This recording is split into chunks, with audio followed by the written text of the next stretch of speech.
put off by how long this video is. Don't worry, I try to jam-pack my videos with as much content and as much detail as I possibly can. Anything I feel I can comment on and that I feel you might be interested in, I pretty much put in the video.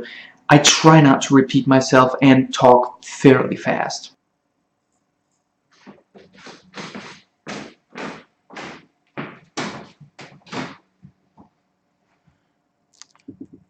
Mørke or Murk movie review. Starting with the plot.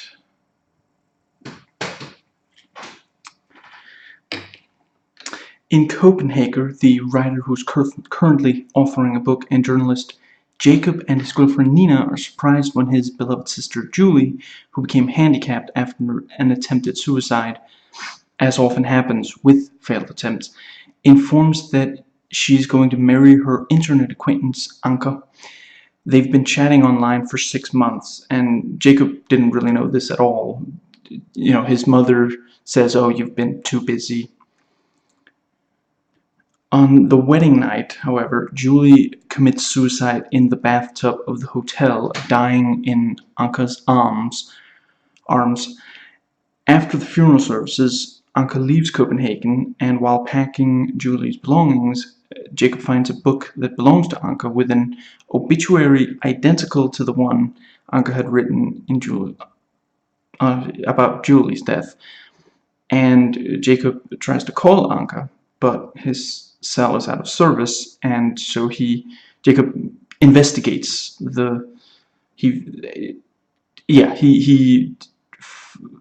he finds him in the small town of Mørke or Mørk in the middle of Jutland. And there's this when he leaves Zealand and is, when he arrives at he takes the ferry and he's arriving at the town. In both cases, it feels like it's the middle of nowhere. Like he's disappearing, leaving behind civilization, and just like he's disappearing to somewhere that Anke disappeared to. And does he want to go there? Does he want to be where Anke disappeared to? Because Anke certainly meant to go there. And when he meets his former son-in-law, he finds that he's going to marry the handicapped Hanne on the next Saturday, and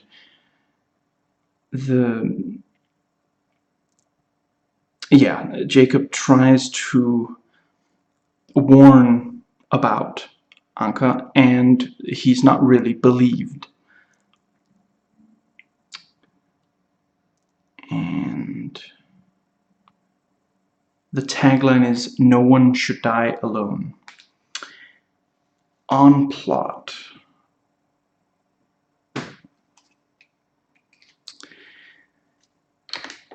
Now, I'm just going to go ahead and read the following information because there is so little information about this online. Mørke is a 2005 Danish horror and psychological thriller film. The film was directed by Jannik Johansen, who wrote the screenplay along with Anders Thomas Jensen. The film stars Nikolaj Lie Kaas and Nicolas Bro. And Mørke, which I'm not sure I'd say Mørk is I translate it into darkness, the word darkness in English, but yeah, the word Mørke is the Danish word for darkness, but it is also indeed a small town in Jutland. Now, making this movie must have been very cathartic. Director-writer Jannik Johansen's sister committed suicide, as did star Nikolaj Lie Kaas' mother and possibly his father. His father, fellow actor Preben Kaas, was an alcoholic. He walked off a pier and drowned, and we don't know if he did so intentionally or if he was too drunk to realize that it was happening. He did remove his shoes and coat first, but it is possible that he thought he would be able to swim, but was too drunk. A lot of movies have suicide in them, attempted, talked about, considered, gone through with Critics sometimes say that it's exploitative in the film, and they don't go into enough detail with it. This is the kind of film that they want when they say that. The suicide is gone into. The whole movie is about the subject of suicide and the specific one or more cases, specific cases of suicide, and going into why did it happen, what does it do to the family. Similarly, a movie like Monster is an example of treating a rape with the right amount of respect. I'm not sure that, ultimately it is the surviving brother's story, not the victim herself. And you could argue that there are characters who may or may not have committed suicide, and these characters are not all developed. And I am not going to give away in this part of the video whether these are suicides or something else. Excuse me.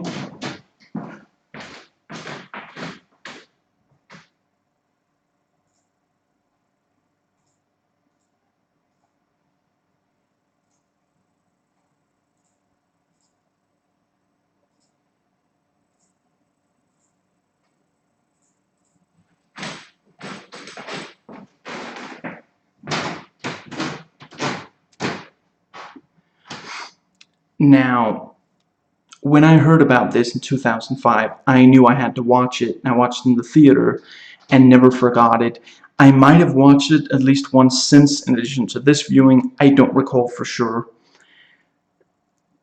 And, both the director and the score, or whatever it's called, the person who did the score for the movie are perfectionists. And the DVD comes with 30 minutes of commentary for select scenes, 13.5 deleted scenes with optional commentary, 15 minutes behind the music, 2.5 minutes of script reading, and a 2-minute trailer. Now, the running time of this movie is perfect. It's 2 hours with credits, 1 hour and 56 minutes without. It's meant to be gradual, dreary, and bleak. What do you think it's like dealing with a suicide in your close family? Wondering if you could have prevented it, if you're to blame, what do you do? It's not some problem that you can solve. It's already happened. Comparatively, let's say you found out your sister was in debt, or that, or that she became handicapped for any reason whatsoever. Okay, there are things you can do to make it easier there, but once she's dead, what do? That's, yeah. And, yeah, it's somewhat like with The Road. Slowly walking through the post-apocalyptic, nearly empty world would be tedious, with many long, uneventful days, then sudden spikes in activity. I would agree that these are too slow if nothing ever happened, or if they were not set in these kinds of... I've seen movies that I would consider slow. They tend to be about something where you would expect more to happen. But, not every movie needs to move quickly. Stop being so spoiled. Go watch classic movies that would today be considered slow. It's this thing of we can have anything, anytime, anywhere now. So if a movie isn't moving very fast, we think that that's automatically a problem. Yeah. I don't know why there are so few online reviews for this, and why so many of them are negative. It's an amazing movie. You just have to... I really hate to be the guy who says you don't get it, but it just... yeah. I can't think of a way to end that sentence, to quote Bart Simpson. Now, the movie is fairly rarely actually bloody, but it can be extremely bloody when it is bloody. And literally, seconds into the film, we first see Jakob and Nina, he's hiding his pain and emotion from her. He wakes up suddenly from a nightmare of Julia's suicide attempt, certain that the phone rang, and that, it's Julia calling to be talked out of it, or his mother telling him she attempted again, maybe succeeded. And it becomes clear over the course of the movie, this is basically how he wakes up. He keeps expecting that, and has since she attempted. And, they try to use morbidity and black humor to deal with the suicide attempt. Very, like second or third scene in this, the mother and sister come to visit, planned visit, and Jacob asks, "How are things?" And the mother says, "Oh, they're good. Julia hasn't threatened suicide for a whole month now." And and Jacob responds, "Oh, then everything is exactly the way it should be."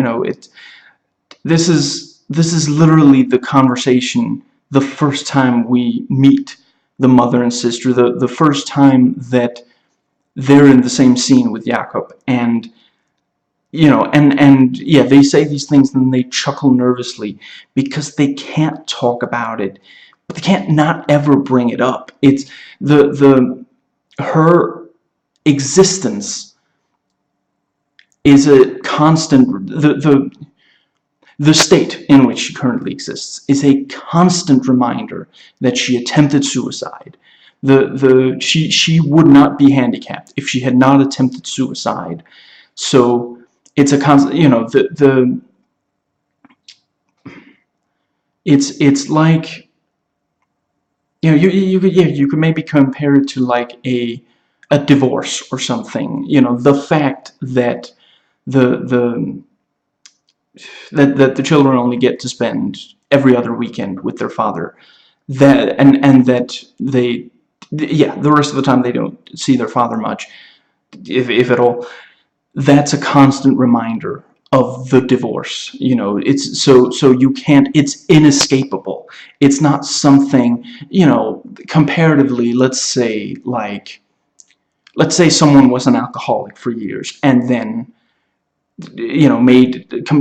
became, what's it called, yeah, they're no longer an alcoholic.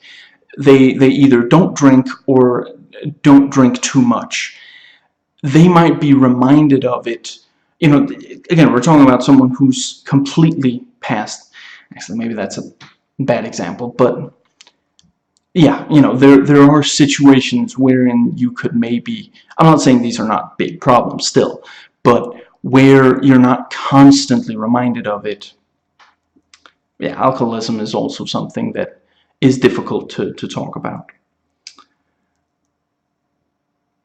And they immediately after talk about someone else's failed suicide attempt. Yeah, I'm just going to go ahead and quote. Yeah, right after the lines I just quoted, Julia asks Jacob, "So how are things with you?" And he says, "Oh, I'm not planning a suicide attempt." And I forget which of them it is who brings up, but they mention this other person who's who Julia knows, and I think it's someone else who's like retraining their body after becoming handicapped, and yeah, he took pills, but he survived. And Julia says he never does do anything right. And then the mother says, "Oh, look who's talking," because that's, yeah, that for anyone who doesn't know, that is it's very Danish to use dark comedy to deal with something. I'm not saying every Dane talks exactly like that, or necessarily every Dane who has who has had suicide close to them, but it is yeah, we have real problems talking about real problems. And yeah, there's a lot in the movie of like people not communicating or not doing so openly, not about things like death and suicide.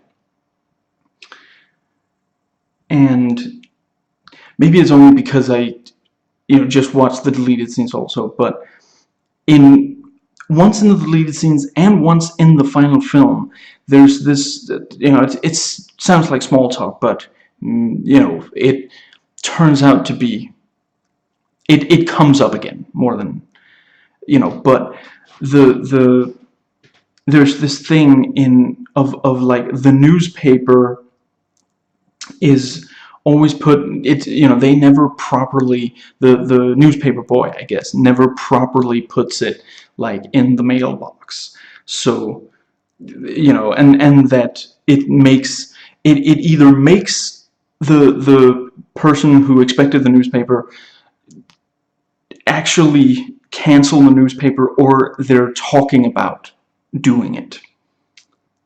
So maybe also slight commentary on, yeah.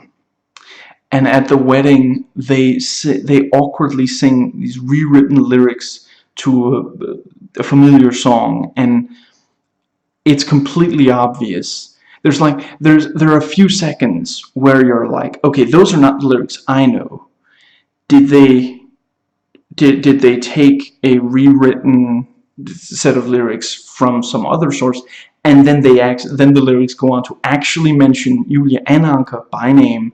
So it's like, nope, they were written specifically for, or at the very least that part was. And it's this, clearly someone in the family wrote that. And to quote a Danish stand-up comedian, there are people in one's family who love writing those alternate lyrics to songs we already know, and there are people in one's family who are good at writing those, but no person is ever in both of those groups. And there are other little bits of our family is a little weird and awkward at these things, especially with dancing. And these scenes of the wedding seem like they should feel blissful. It feels like genuine. I mean, yeah, they don't really know this guy, but it's still, it's the happiest she's seemed in a really long time. But they have this very real feeling of distance, between Jakob, who's our eyes and ears in the whole way, and even his sister, everyone else. He's basically, filming the whole thing on one of the home movie cameras, and it lets him not have to interact with anyone else for very long at a time. And it is Anka's camera, and again, it does come up later again, so it is there for, plot reason as well, and the fact that Jakob is the one filming helps draw attention to the fact that it's happening. But the movie could easily have filmed it in another way, have filmed it in a more traditional way for these happy, blissful wedding scenes, or have had another character and just bring a little bit of attention to it, in another way. No, it's very intentional that Jakob is doing that. If Jakob lets himself be completely involved in anything involving her, then what if he fails Julia? He already did once. Her suicide attempt means to him that he didn't protect her. And it is this very real thing where if you don't think you'll be able to protect someone, then you might just completely always hold them at arm's length. Is that the saying? You'll always be keeping some distance, because then you could always just say, oh well, I mean, I realize now that it's too late, that if I had only been more involved. And then you have an excuse. If you were completely involved and it still happened, what then? What do you say? You couldn't have been more involved. It still happened. That's too painful. You give yourself an out, even if you deep down feel like this is going to mean that it happens again. Critic, users.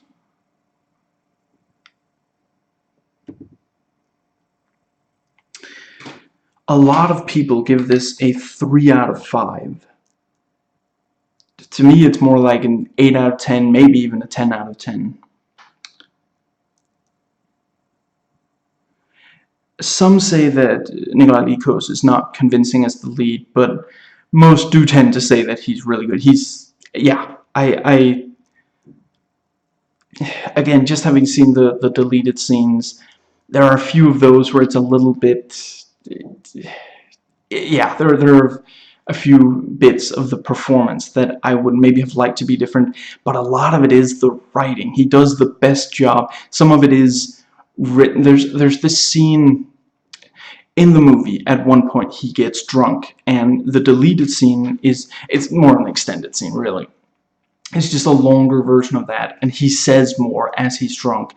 And it's this thing where someone sat down and wrote this elaborate thing that kind of sort of sounds like what someone might say if they were drunk, but it's just well too well spoken.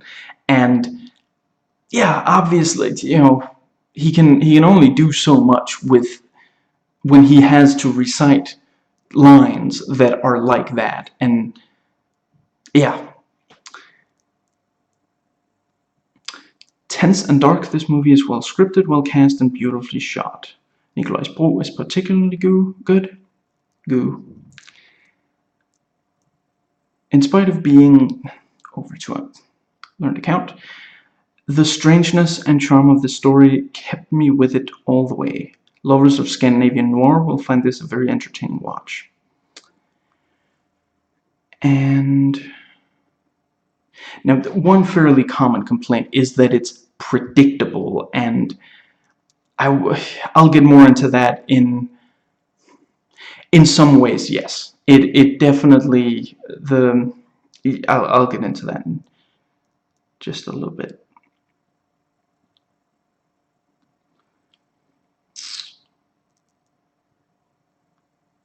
Typical of Scandinavian cinema, not shy to explore uncomfortable themes. And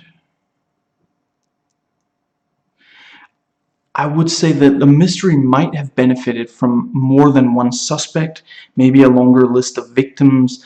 I could see this working well as like a Dexter case or the like, with real like twists and like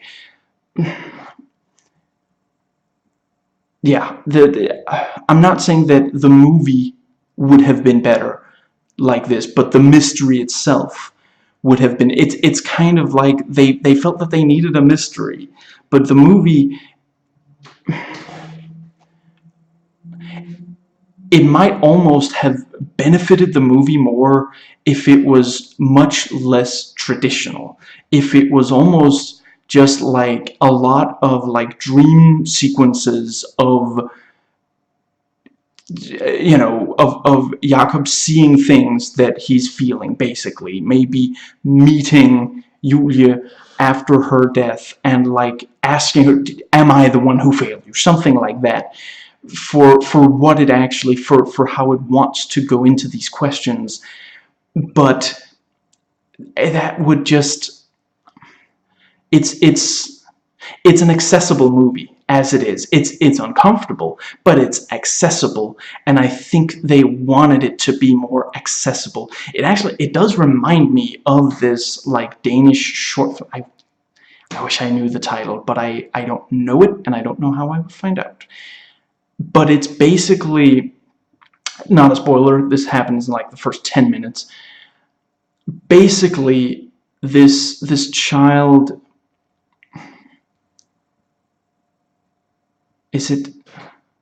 man, it's been a really long time since I watched it. I think what it is that this child loses both his brother and his father in a car accident. And like, there are a few scenes in that movie, there's this nightmare which really doesn't make any sense, and it's not a long scene, but it's such a perfect little glimpse into like mentally, if something like that happens to you or someone close to you, yeah, it just, your mind can't really handle it. You know, we're not really meant to be able to handle sudden death. We're just not. Our mind is not equipped for it. And yeah, there's this nightmare where basically, you know, like yeah, you know, screw it. You're watching this video, you're acknowledging that, you know, death of family members exists. Some of the people, I've talked about this on the channel before. My mother died when I was 12. I had dreams where I don't, I think it's been a few years at this point, you know, keeping in mind that I'm 30. It's been a few years since the last time it happened, I think, but I have had countless dreams where she was alive, and it was like, oh, finally I got back from my long trip, or oh, I had amnesia and now I'm back. You know, because your mind can't handle it. Your mind can't handle the death of a parent or a close relative, especially not if you're not like a full adult, and even then probably not really. And just, yeah, this short film, this dream sequence where just he's in like the kitchen and he's getting ready, and like his brother's there, you know, suddenly alive, and there's no like, he's not like, oh, I just came back from the hospital. He's just there as if nothing has happened. And then I forget the exact exchange, but he says something to his brother. You know, the surviving protagonist says something to his brother, and the brother responds with something like, I'm not your brother, I'm a dog, or something. And then he barks, and then the kid wakes up. And that's just, that I don't know who wrote that, and I don't know how much experience they have, but that's just, it's perfect. It's these, I mean, everybody's had weird dreams where stuff doesn't make sense, but yeah, I've had dreams just like that so many times. Our mind is not equipped to handle it, and that probably is the better way. I remember watching that short film, you know, in school. We were like visiting this museum of film or something. We were shown that short film, and then this Danish masterpiece called Festen in Danish, or the Party, maybe. It's in 1998. Thomas Vinterberg. I think it's been years since I watched it. I've watched it many times since. At the time, that movie made it. There's nothing in that movie that I could latch onto that made sense. But the short film, just 100%, everything in it was just, yes, that's exactly it. Did you have you been seeing my dreams and putting them up on the screen? That's exactly it. And this movie, ultimately, for what it wants, and what it wants is, especially, there's this handful of little parts of the movie that are absolutely perfect about it, and they're kind of, ultimately, the movie does make sense. The movie does, it's not like it's two movies that don't, or I don't know, maybe it kind of is, but the basic idea really is, because the overall approach of the movie is basically this, like, you know, did this person kill another person, or and like tracking down a killer and this kind of thing. And ultimately, I mean it works as a sort of, if it wasn't a suicide, if it was a murder, then I can stop this murderer from doing it again, you know. And certainly there is, like I said, there's no, you can't solve the problem because the person's already dead.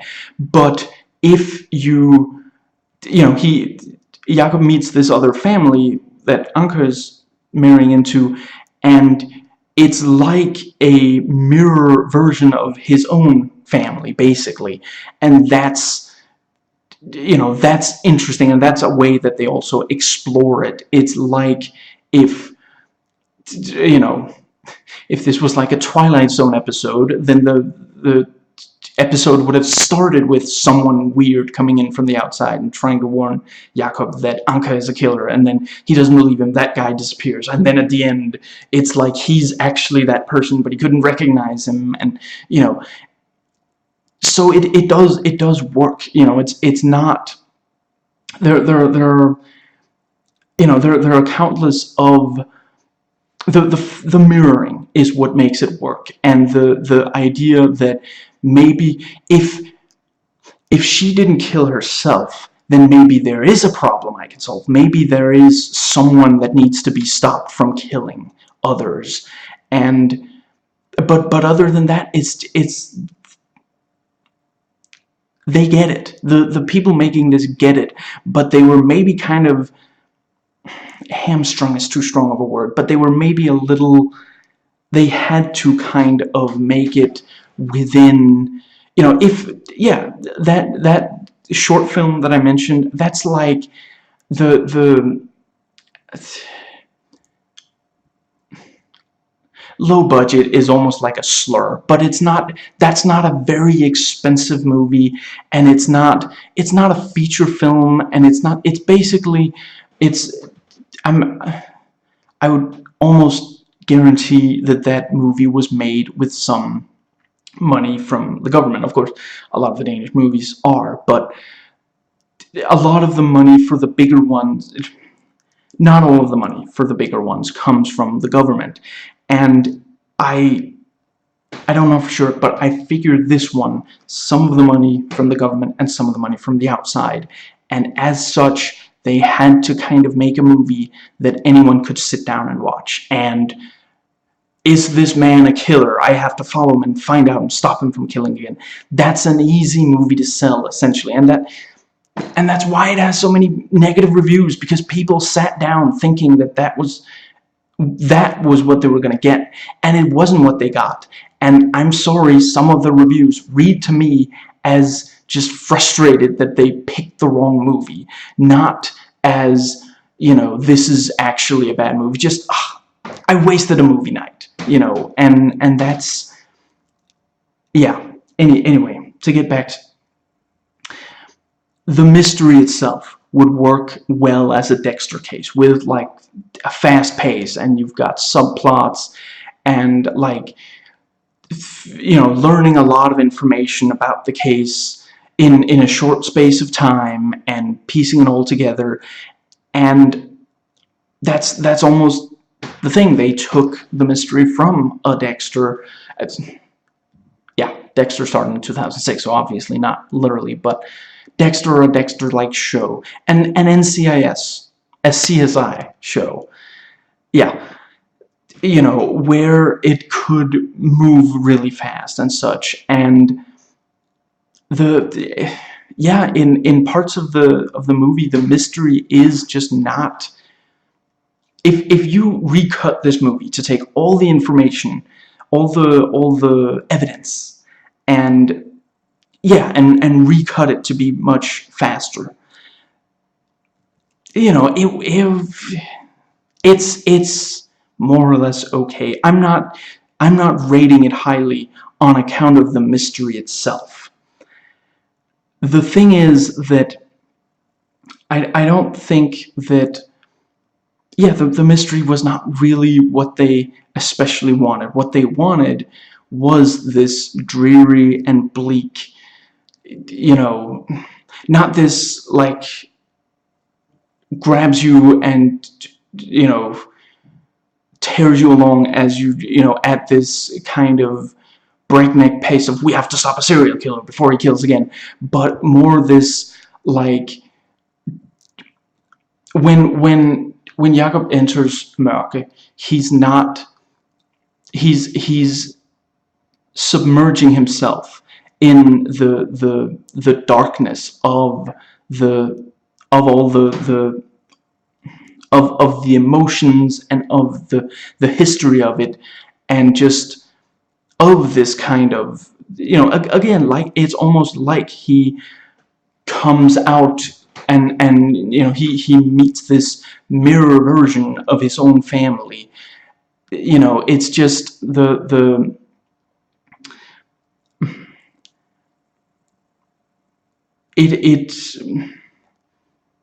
it atmosphere is a really big part of it. I'll get more into it.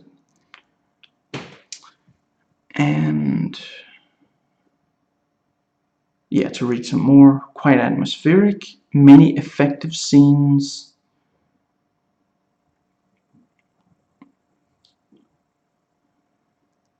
Yeah, and this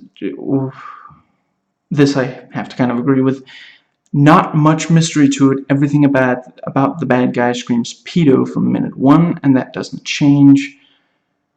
There are a few moments of doubt about the outcome, and a moment where the bad guy's motives seem morally gray, kind of naff ending. It's just... oh wait, naff is like a British... I didn't mean to swear, if that's what that is. But yeah, I don't 100% agree with that. I would definitely say there are a lot of times where you're really... Anka seems nice a lot of the time, but it also is yeah, it's just, I mean, already in just telling a brief description of the main plot as it is in the first half hour or so, the moment that you realize that Anka is marrying someone else, just, yeah, I mean, at that point it basically either he really had something to do with it, or or he's moving on extremely fast, and it seems really suspicious. There's no third option, really. There's no way that it's completely kosher. There's no piece of information that you could possibly learn after that point that would somehow make it end up kosher. You know, at let's say I'm not sure I could go into too much without spoiling some story, but there are stories wherein the twist turns out to be, no, you didn't see their face. He looks like him, and and witnesses say that they saw him there, but the witnesses, you know, mistook who they saw. No, not gonna give specific examples. The witnesses thought they saw someone because they expected to see that person, and when the person who was suspected of doing it literally couldn't have done it, because at the time there's proof that they were somewhere else at the time, and you find the guy who actually did it, and then you realize why he did it. You know, that kind of thing is in a bunch of murder mysteries, but that couldn't be the case here. It just couldn't. It's impossibly. Now,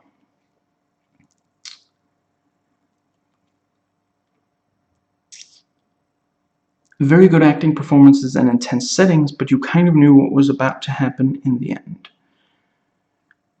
And good directing. Hey, a positive one. This is, in my opinion, the greatest accomplishment in Danish cinema. I recommend this film to any fan of Danish films, thrillers, and/or dramas. And yeah, I say a lot of negative things about this. I'm especially going to get into that in the thoughts segment with spoilers. But I love this movie, and yeah, there's to some extent a little bit of nobody beats up my little brother but me. I'll admit that going on here. and I hold my country's fiction and artistic, creative expression to a very high standard, because I know we can do amazing. And yeah, this one I have to. There's some truth to the following.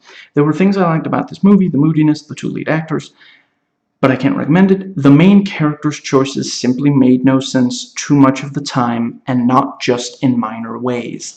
And yeah, that's so much of the movie. I've talked about the wedding scene. That one, it makes perfect sense. But so much of the movie, he doesn't really act, and it's kind of because the movie needs to keep going, and it just the mystery would really have benefited if it was a lot less clear.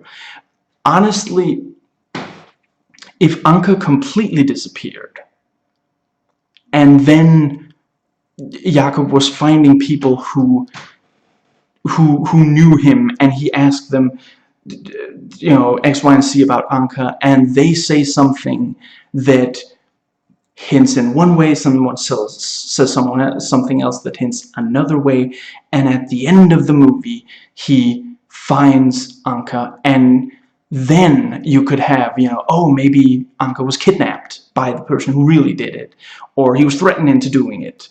The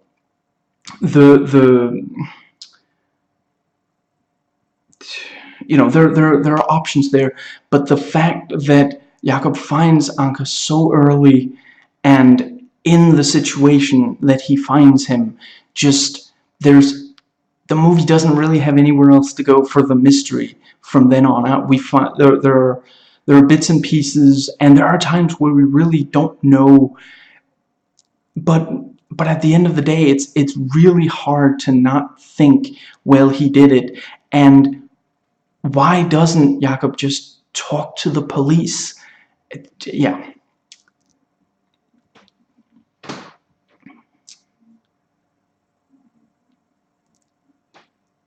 Yeah, here's what, my one criticism is that the movie suffers from the problem that a lot of suspense thrillers have. That the movie, that if that is, which is that the protagonist had, if the protagonist had only acted a little more intelligently, things would have gone much better for everyone. Still, overall, it was worth seeing. Yeah, and this is also a good point. In this role from Denmark, it is not about searching for an answer to the who question, but rather about looking for the reasons. Interesting way of putting together a plot. And there, again, I don't think the big problem is that it's slow. The big problem is that you get such a big puzzle piece so early on. If a lot of the movie was about finding Anka at all, and maybe like, yeah, I really I think that's key.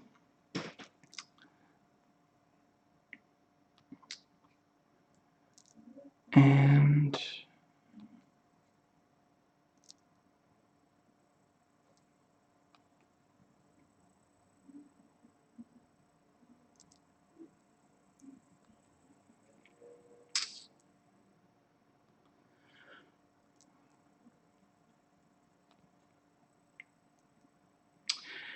now the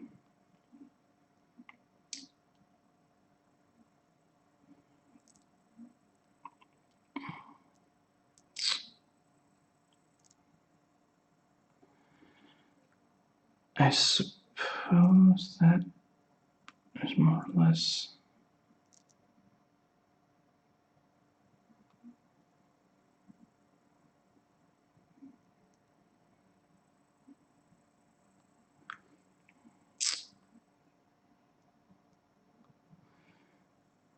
Yeah, Bolt can walk that fine line between comfortingly believable nice guy and crazy nut job, so that one is forever questioning judgments formed about his character's true motives.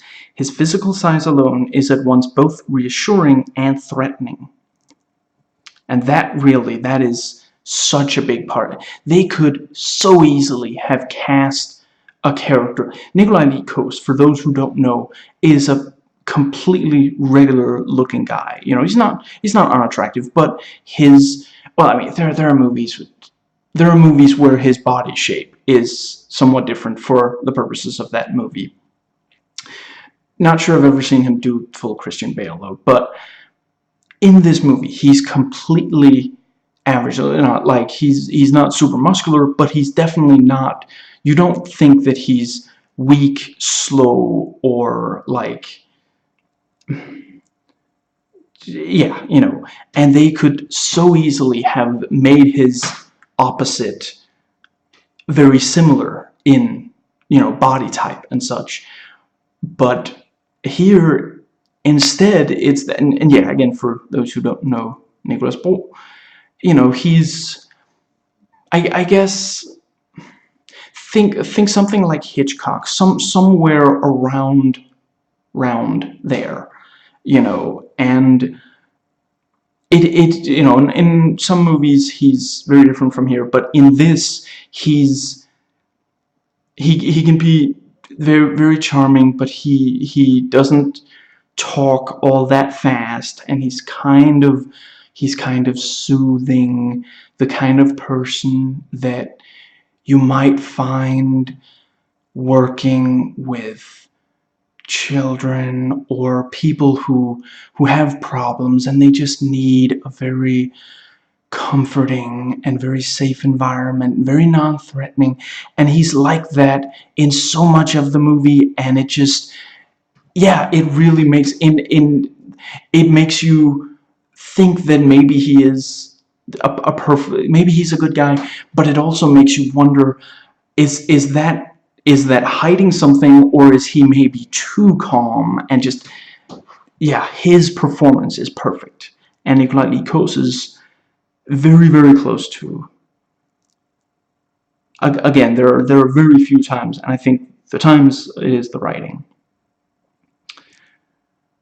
Now, so many times I wanted to scream at Kuz, "Go home, you really don't want to be going there," as he relentlessly pursued the truth about his sister's death.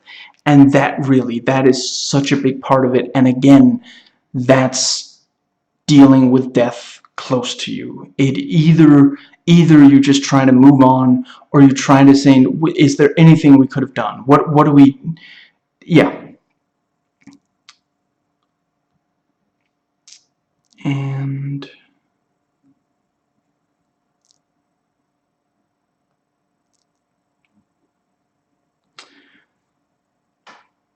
let's see.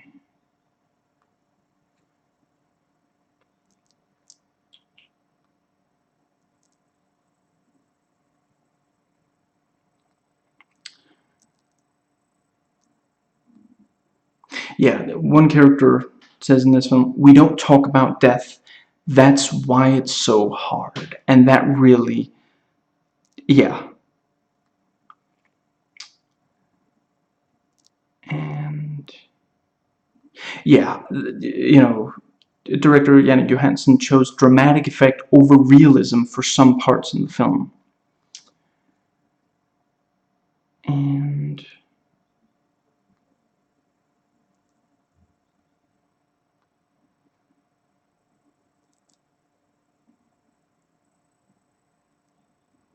yeah, Johansson does a great job of underplaying cinematic effects. Several scenes end with an unpleasant twist that adds something entirely new to the whole scene.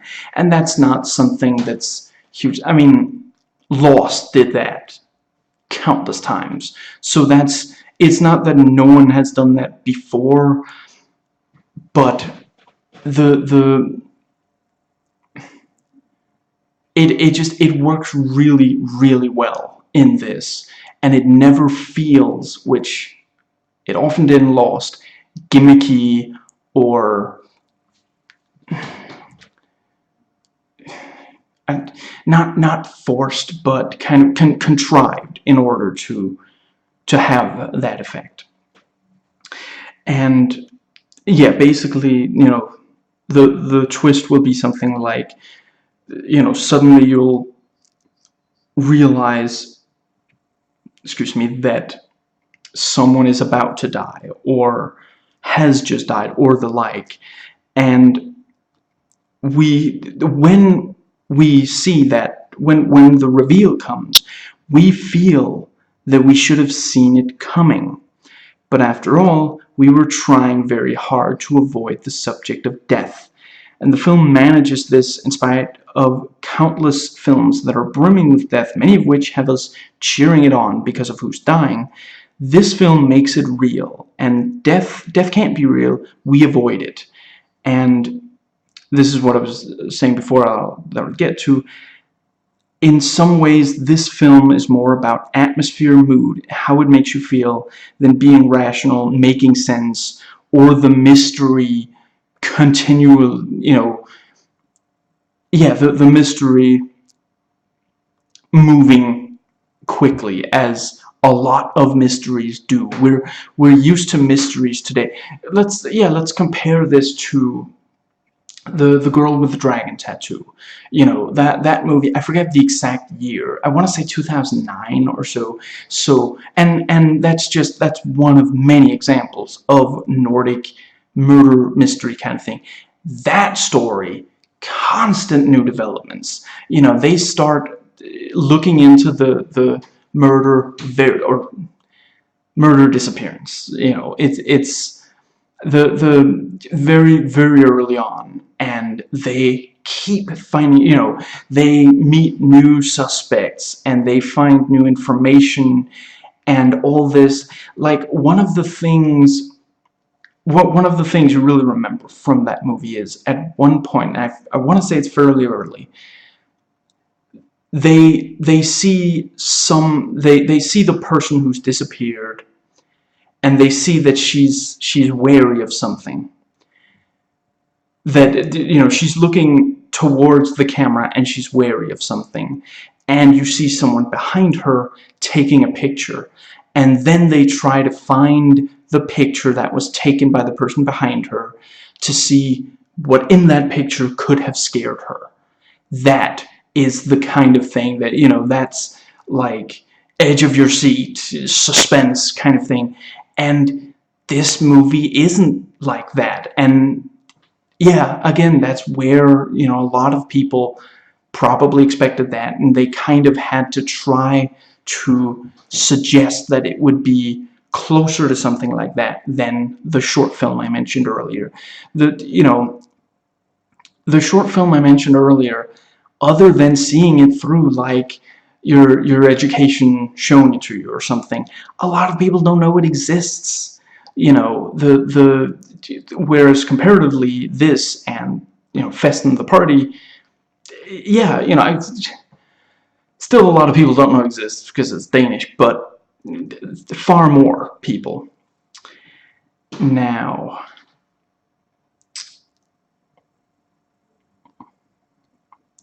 we feel Jacob's powerlessness, his panic, his guilt. We follow his travel into his own darkness as he unravels the truth. There are several scenes of high intensity, incredible tension, and great suspense. And Johansen has a tendency to draw out scenes that are in actuality quite short and with great effect. And the drawing out can make some scenes almost unbearable once you realize that the scene will end in pain. You just want it to get there so you can start processing that pain. But the movie doesn't, same as real life sometimes, forces you to wait before getting there.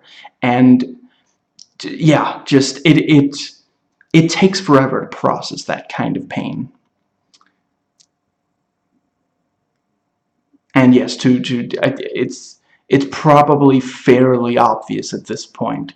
This video is cathartic for me to film. More so than I expected. Which really just, if that doesn't tell you just how much we put off accepting death.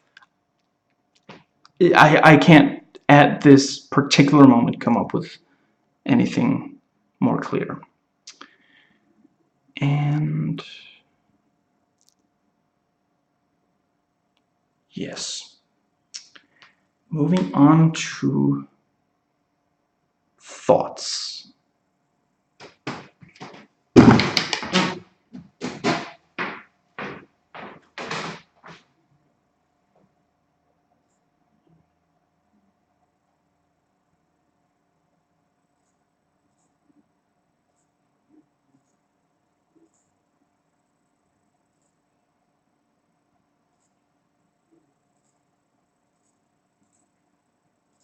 Please note that this video has spoilers for the subject.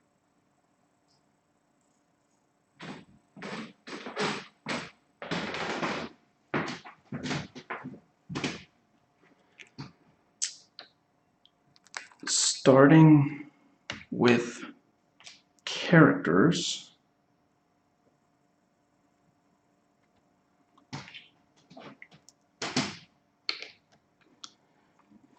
Right off the bat, I don't think Anka is doing the right thing if for absolutely no other reason than he doesn't require them to openly communicate a desire to die.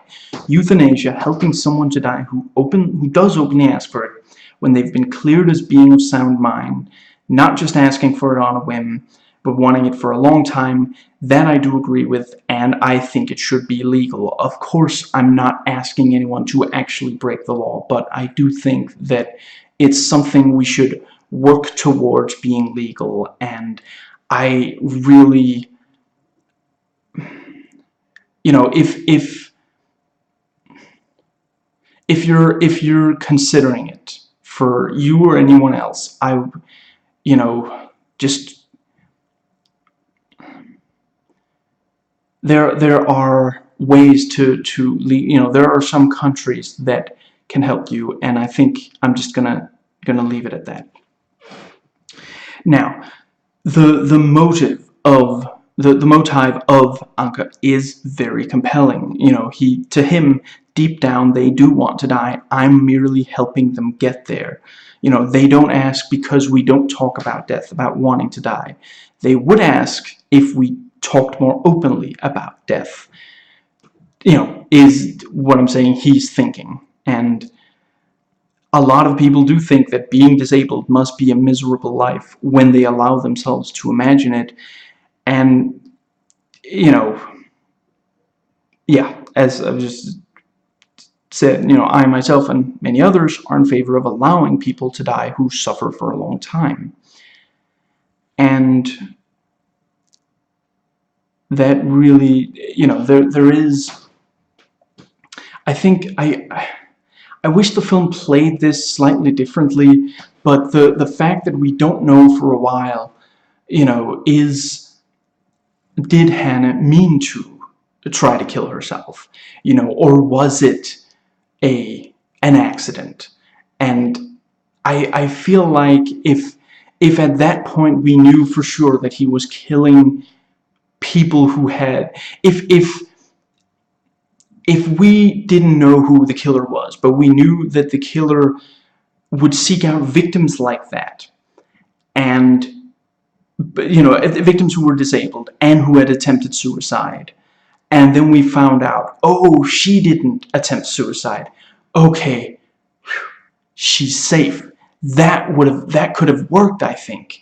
But as it is, the movie doesn't, you know, I guess it maybe makes you, I guess we're kind of supposed to think, okay, well then maybe Anka isn't trying to kill her, because they, you know, he would only kill someone who wanted to die. But at that point we're not sure about that, because we're kind of supposed to, you know, if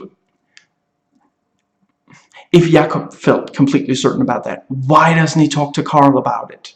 So I guess we're kind of supposed to think that Jakob isn't certain, so it doesn't quite have the effect that yeah, that it should, or maybe it kind of makes us think, oh, he's actually going to kill some. He's moving on to the next level. He's not waiting for someone to attempt suicide. He's just saying, young women who are disabled want to die. It yeah, it could have had a stronger effect, and it feels like there's that quote, I believe by Roger Ebert, about the Battlefield Earth. The director understands that sometimes we do this, but he doesn't understand why. And it almost feels like this aspect of the mystery, it feels like he doesn't understand why that would be compelling. For the mystery, where it does work is the mirror world thing. Oh, she didn't mean to kill herself at all. So it's like, imagine if his, I do a terrible Rod Serling impression, so I'm going to spare you, but yeah, imagine a world wherein Jakob's sister didn't want to commit suicide, and that kind of, he almost assumes she's disabled and something happened to her to make her disabled. She wasn't born disabled. And Anka is taking an interest in her. She must have attempted suicide. At that point, he makes that assumption. He thinks, he almost thinks that it's more common than it maybe is. Almost, he thinks that everyone is in his situation. He thinks that Sonia is just that she's in his same situation, the situation he was, 2 weeks ago, before he realized, before the wedding, before before Julia's death. Now, let's see. And, Anka does say he does love the women, and, it almost, that's his version of love of someone disabled, that he, let's go with, he leads them into death. In his eyes, it's euthanasia, helping someone with suicide. We might call it killing. Now, the deaths are really creepy, scary, and hit close to home. These are ways people actually commit suicide. We feel so relieved when we find Hannah in the bathtub, seemingly calm.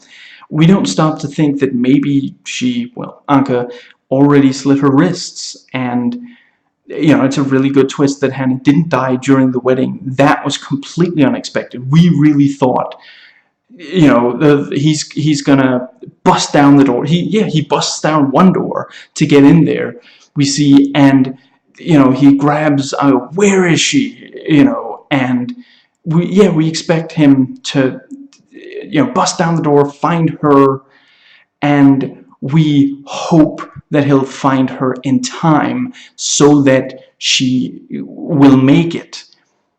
When we see her perfectly fine, that's a huge surprise to us, and that really worked well. And then later he does explain, I realized that I wouldn't be able to do that because you were right there, you were watching me. If Anka had attempted to, slit her wrists that night, they would have found her in time, and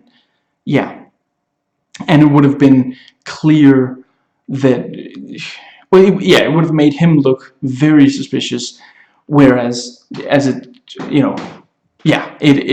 made it look like Jakob was wrong, at least to Carl and Sonia. But it either would have made Anka look suspicious, that and or take his ability to kill her away, because she would have ended up in the hospital being watched by people. Now, and the final one with Jakob struggling to get free of Anka.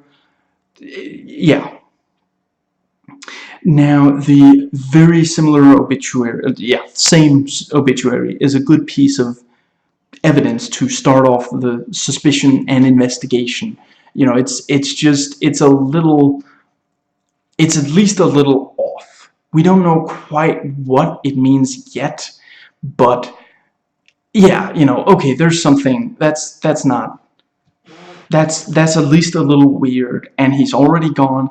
And at first he's just like, he just wants to talk to him about it, but then he can't get the cell number, and he has to go through, to jump through hoops to get, you know, it's a nice sneaky way of getting the, you know, oh, he did mention that he used to receive this paper. So if I call the paper and give his name and ask for a new address, which, I mean, it's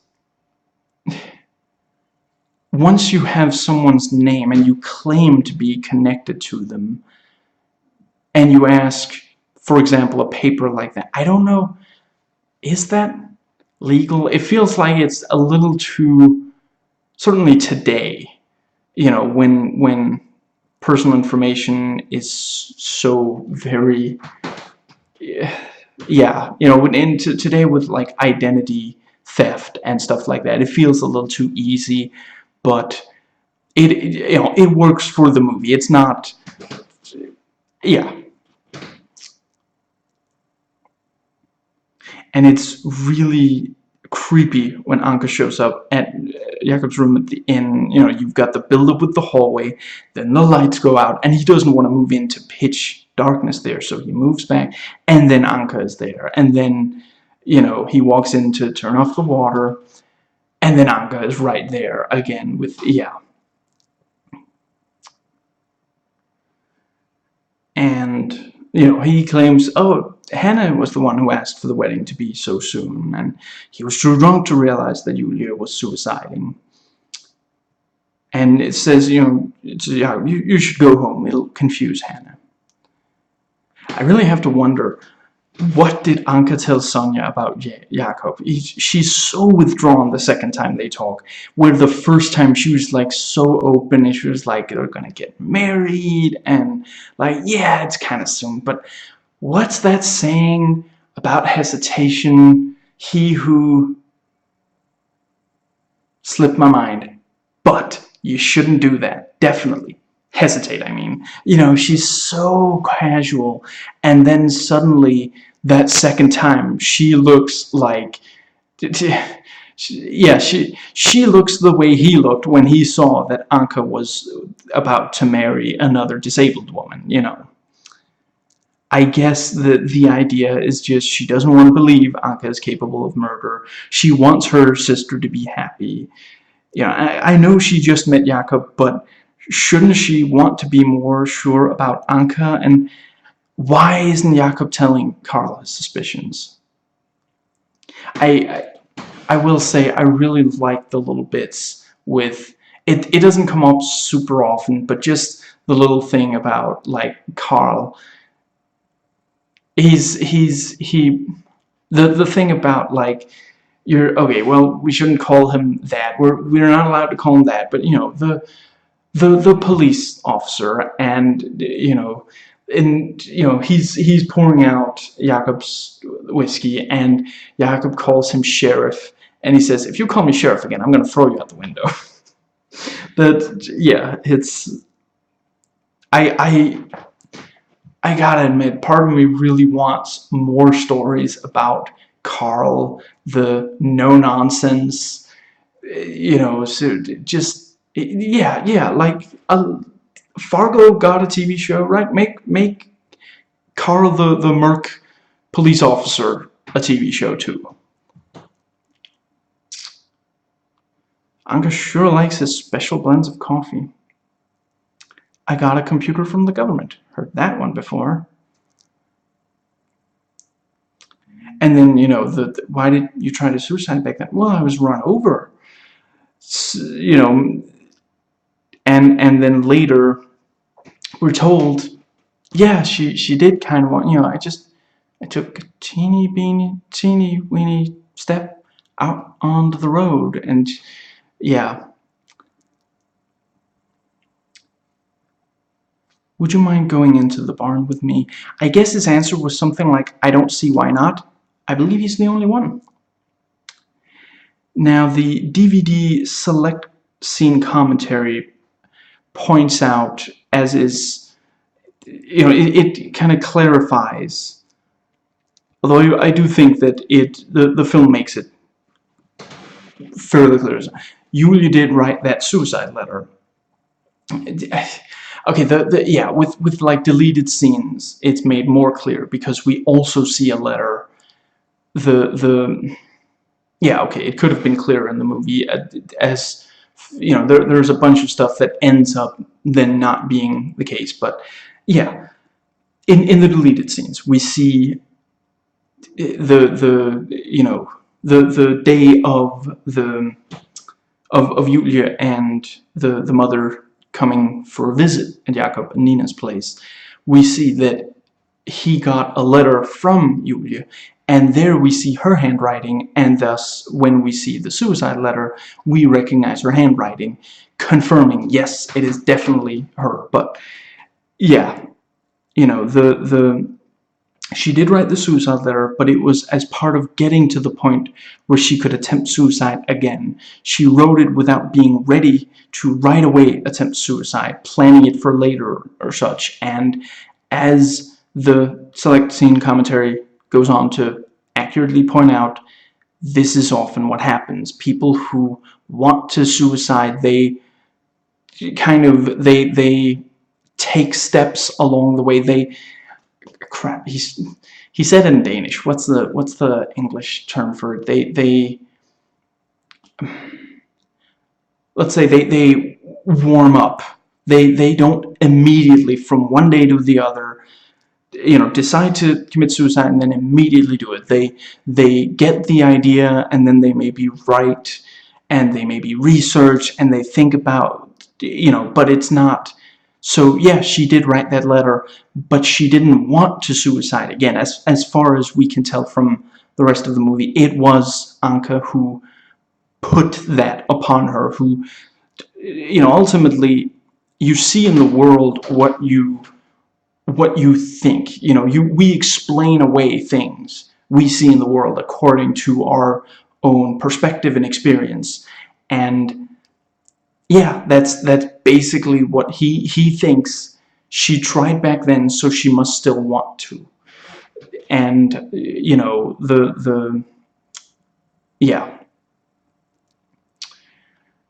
and yeah, the Jakob reads the suicide letter, and he just accepts that Anke didn't do it, even with the Hannah situation and the other obituary. It's just, the movie so early on just says, yep, he did it. He definitely did it. And here's, he might, and it looks like he's going to do it again. And from then on, it's frustrating that Jakob doesn't go and, try to solve it in a different way. But yeah, this, okay, even hypothetically, let's say that that she was the one who did it. Why was he so quick to marry this other? It's not completely clear, but it seems like he tracks down Anke within a few days of the funeral itself, and which was probably fairly close to her death, as that's fairly common. It's you don't take all that long to, yeah. It's and yeah, the obituary and the yeah, it just, he looks way too guilty still. And you have the retelling of the story, with the father. It's hard to live so far up when you want to jump, and then 11-year-old Yulia says, I think you should.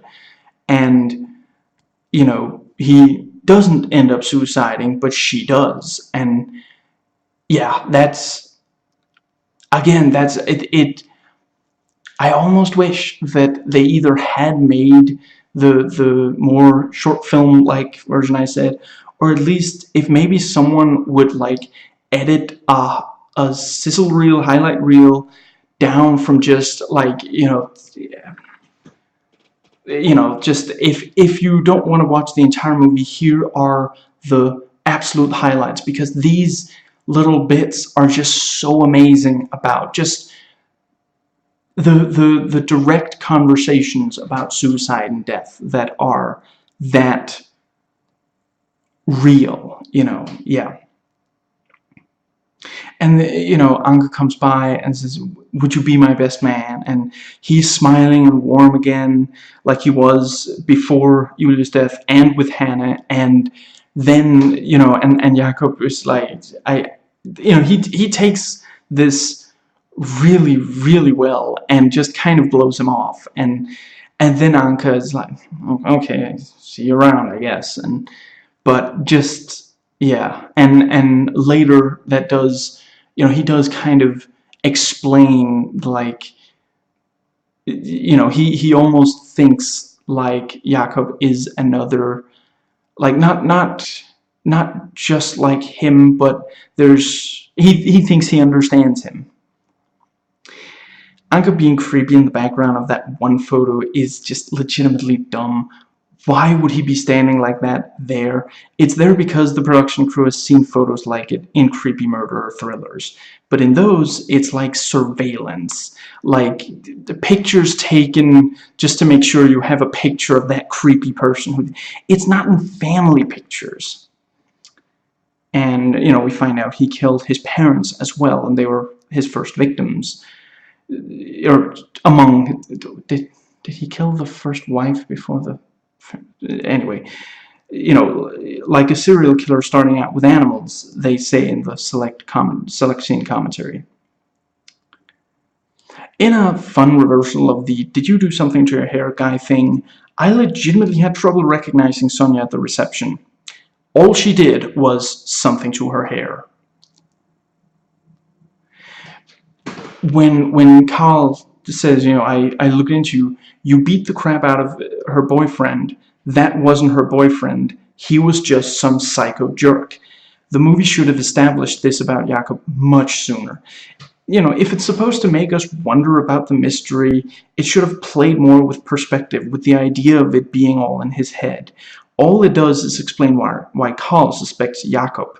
It feels almost like for like a few seconds, until Jakob basically admits to it. I think every time I've watched it, and again, I'm not certain if it's just these two times, until Jakob admits it, basically, and if he hadn't, I might not have, I basically think, how did Anka plant that false information? I don't think, because it doesn't, he doesn't seem like that aggressive of a person. It just, like, if it had been, like, he's obsessed with the idea of Julia's suicide, and then with the idea that, like, that Hannah is also going to die, and that, others have died at the hands of Anka, but he doesn't seem violent until suddenly they decided there, and them getting violent with each other is excessive. It feels out of character each time for each character involved, and suddenly Sonia is like, no, wait, now I believe him. Minutes, maybe not even minutes, just before she was like, calm down, you're scaring everyone, nothing is actually, you're wrong about this. It's rising in intensity because that's how movies go when they're that far into the overall runtime. Not becomes it organically, not the way it happens in this. Again, why didn't Jakob tell Carlos his suspicions earlier? If he was worried enough that he would get violent like this. The bathtub scene, on the other hand, makes sense, and once you hear from Anka on why he did what he did, it's not that contrived. Jakob being suspected is tense, an unexpected twist, definitely, but it is frustrating. Again, if the movie was trying to make us wonder if he did kill her, if he knew Julia would suicide and he let her. Maybe he even encouraged her, like that recent that case that's being talked about where the woman, texted her boyfriend and seemingly got him to kill himself. You know, that could be interesting, but that's not the movie that we have. That's not the movie we've had up to that point. The movie hasn't made us think that maybe Jakob, it was just, yeah, it feels, that really feels like it's out of a different movie, like it's not part of the movies that we were seeing meshed together. Now, and yeah, Hannah calls Jakob, asks him to come by, and then she's in the tub, and he's, as they point out in the selection commentary, he's basically trying to save his sister through her. And, she kind of forgives him. She talks to him as if she's talking to Sonia. And I also really appreciate Hannah in the tub, both before and after her death, isn't sexualized. That's far too rare in today's movies. A scene like that in Dexter, we would definitely be seeing nudity. Didn't they have at least one scene of like, there's definitely that OD girl, where, the OD prostitute, we saw her, we see a lot of skin and the way she's filmed and the whole thing, very sexualized, and it's just, even if you don't care if women are or aren't sexualized, don't you think it's creepy when it's dead women? And so the car won't start. Hop in, he offers. No, don't, scream the audience. Sure, Jakob says. Why would you drink coffee that he makes? Again, this is the kind of thing, if maybe, I get it, you go into, you're invited into someone else's home, they make the coffee for you, obviously, but if like there was a thing where he made his own coffee or something, and then like, he makes the coffee himself, he like pours as we see him do earlier when it's just him and Hannah there, and if like, which is also, again, that's a scene, it really works as this kind of mirror. He misses his sister. He's like, oh, this is like how we used to talk, and but yeah, or maybe it's better if it's not actually coffee, but just, maybe he says, would you like some coffee? And he's like thinking, he's gonna make it, he's gonna drug me. No, do you have some water? And he like grabs a bottle of water from the refrigerator, which doesn't appear to have been opened before. Jakob takes it, drinks some, and then it still turns out to be drugged. And like, I don't know how it would. He knows someone at a bottling plant, and he just, once we realize, oh no, he was drugged, he just says, my cousin Joe, okay, that wouldn't be, my cousin Christian works at a bottling plant. After he didn't mind, making it look like this hadn't been opened. And there you have your, but why would you ever drink coffee that you see him make? Yeah. Oh, Rege was later. I loved her too, but in another way. I couldn't help Hannah during the wedding. That was clear. I had to do it in another way. That hurt her. And you. I thought you would sit with her. It's a really strong scene, great dialogue when he drugs. And the, very tense ending scenes, from the car not starting until after Jakob reemerges in the water. And like I said earlier, this thing of kind of underplaying the scene, but there's still tension. and you know, in the war we feel like we're drowning too. And this, we've seen so many scenes of like people either drowning or almost drowning, or like, you know, gasping for air underwater. This is one of the only scenes where the audience feel like they're drowning, and it's completely intentional that it's like this in this film, and completely intentional that it's not in so many other films, because a lot of films don't want to do that to the audience. How does the ending not make Jakob look like he killed Anka, when they already suspect him for Hannah and not really Anka? It kind of needed the extended scene. I forget all the details of the extended scene, but there's an extended scene with more explanation there. But it seems like maybe if maybe Jakob had the proof on him, you know, the stuff he found about the parents and such. If he had that on him when he was drugged, and then like, you know, yeah, he wakes up in the hospital bed, and then he, you know, drives to where the car is, and and Carl comes by, and just he says, when they, well, I guess if it was in his clothes when he was drowning. Okay, so yeah, it fell out of his clothes in the boat, you know, and then Carl, you know, when we found you know, in the water and in Anka's boat, I wasn't, you know, it kind of made you look guilty. But then I looked at the, what was it, like some old pictures or whatever, you know, that were lying at the bottom of the rowboat, you know, and then I was sure that it was, I mean, he literally says, we don't have enough on you to keep you here. That's why we're letting you go. And you know, in the hospital, Jakob finally lets Nia in. Again, one of these scenes that are absolutely amazing, and yeah. Would they really just leave the car out on the road for so long and not have it towed? Must be a really small town. Critic users?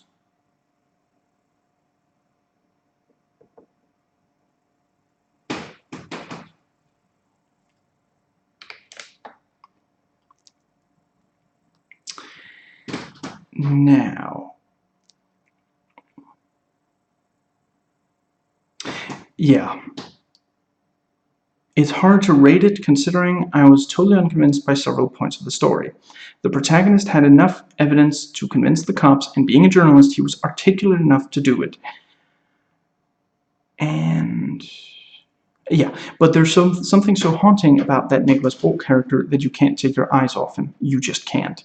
And I was genuinely scared, as if you were staring straight at me and calmly stating, we exist. This is how we are. I honestly hope I never meet anyone like that as long as I live. And yeah, The Angel of Death, this reviewer called his review. Let's see, let's plot.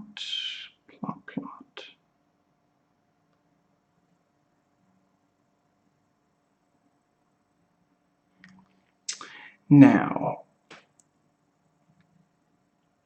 it is a very dark psychological thriller with a scary psychopath because the character is absolutely credible. In most Hollywood movies, the serial killer has an evil face and the actor usually uses grimaces to tell the audience, look, I am evil. However, in Mørke, the criminal has a peaceful, ordinary face that makes him scarier and scarier. Than the sadistic Hollywoodian psychopaths, and in his insanity he believes that he is helping his victims. The acting is excellent, the story is simple but effective and credible, and the actresses in addition are very beautiful, and is highly recommended an original Danish movie. And he gives it a 7, and he's from Brazil, and the Brazilian title translates back to English as Mystery in the Village, which, yeah, that's a decent enough. title. Now, problems.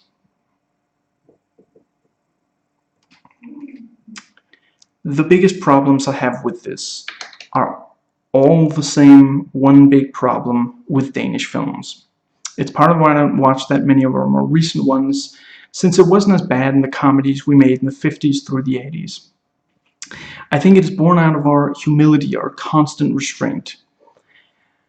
In too many of our films, nothing has any consequence. When Jakob catches up to Anka, Anka is clearly scared he'll be found out. The reasons are clear. It's extremely early to be marrying again. Best case scenario, he's a bigamist. The new woman is also disabled. And even after Anka shows clear shock and anxiety at seeing Jakob again, he still reads the exact same speech with Jakob there, hearing every word. He couldn't even change it up a tiny bit. Ritual? Moronic. This after he asked Jakob to be his best man. He wanted him to be there. Of course, unbeknownst to Anka, this is the third instance that Jakob knows of. He doesn't realize that Jakob knows that it's happened a third time, that it's the third time at least. But he knows that it's the same word. It's just, he even starts it the same way. Oh, I guess I can't put it off any longer. And after all of that, Jakob is still willing to accept that Anka isn't in some way responsible. Right up until the very end, he keeps at least some doubt, when it's so obvious that that's him. And then again, like I said a little earlier, at the end it really seems like Jakob would look like he killed Anka. What about that scene? What about the circumstances under which Jakob was found? It's not entirely. Did they find Anka down there, or crap? That might actually have been stated, and I just missed it, or am misremembering it. It might have been stated in the ending or the extended version of the ending, but certainly if they found Anka down there, then it would look like he was stabbed. I guess maybe they could tell that he was stabbed underwater, and in that case it might look more like what happened. I don't know. It's they're at the end, and I'm not saying. I think the ending fits with the overall, because the very start of the film, he's not letting Nina in. Then he literally leaves her there, goes, and he barely even contacts her after that point. And then at the end, he sees Julia up through the water, which is also great. We never thought that he would literally see from that perspective. We didn't think that would actually happen in the movie, but then it does, and she's the one standing there. And that's that's one of the things that focus adjusting, focus pulling is, that's why it's done. That's why you don't just use the same focus all the time. And he lets her in. He realizes, I almost died. This is, and Anka is dead, which helps with some closure. And Hannah isn't dead, although he doesn't know that until a few minutes later, I think. But yeah,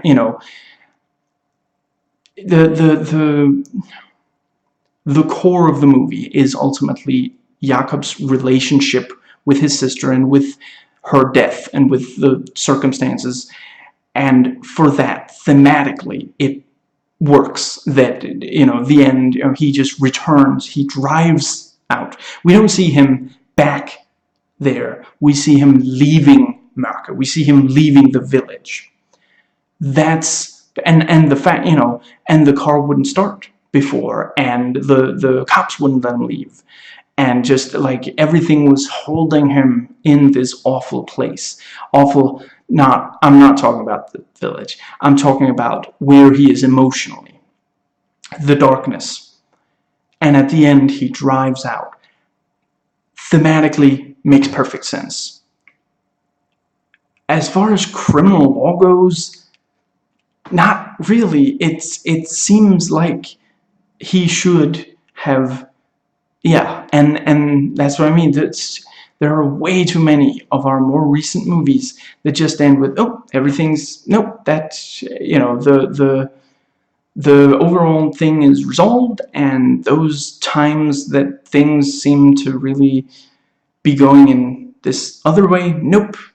Just yeah, it's because so much we're it's because the filmmaker puts himself in the place of, in this case, the cops, and says, well, I mean, if I might not do, I mean, I don't want to trouble him, and like, no, but that's not how the law works, though. That's not how real life works. That's how our social interactions go, but it's not how the world works. This is similar to how, like, when conservatives make movies that depict, like, drug dealers, for example, then they depict them as completely evil, because from the conservatives' point of view, that's reality.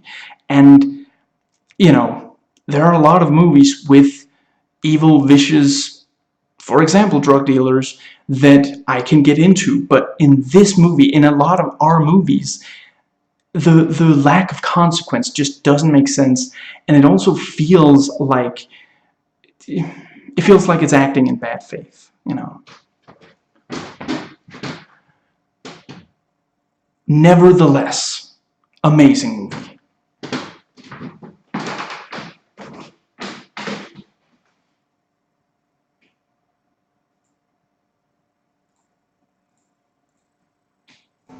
Please comment, thumbs up, and subscribe for more content.